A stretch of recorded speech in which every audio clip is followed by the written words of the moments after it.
Every different street culture that happened between like the mid-70s towards the mid-90s happened for a reason, you know.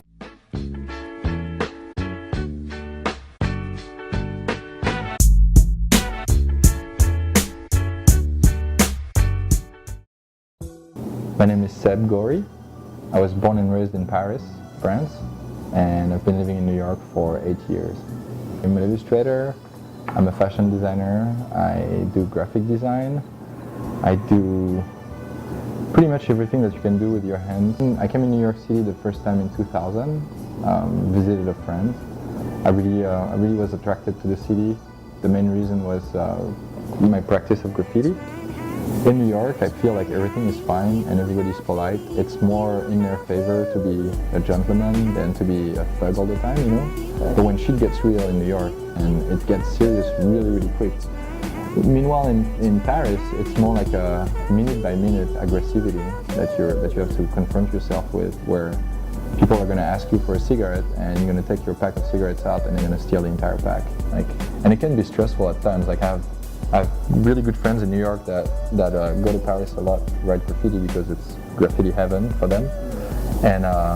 And one of them always walks around with a small hammer. I got away with murder paintings so many times. Like I got arrested so many times in Paris and like literally nothing serious ever happened.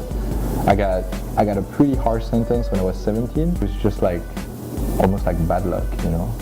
And here it would be the standard, like with the zero tolerance, like you're sent straight to the judge if anything goes wrong. And my most memorable New York story is not a funny one. New York killed my graffiti. I used to be a graffiti writer.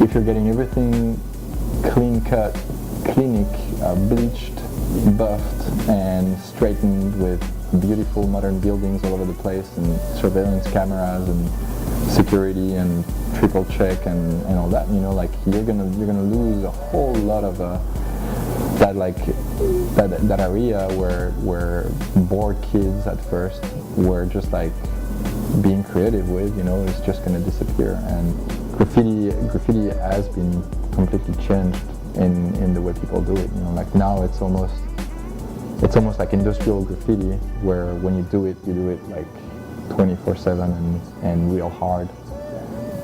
I have a very, very strong influence of pretty much the foundation or the pioneers, you know, of graffiti in New York. I have like a very classical touch in my graffiti, but I always put a twist on things by trying to like update and push it and being always like moving forward with it, coast to coast, almost like on a worldwide perspective. Like I'm probably the first generation that was able to like reach influence from all over the place and create something with it.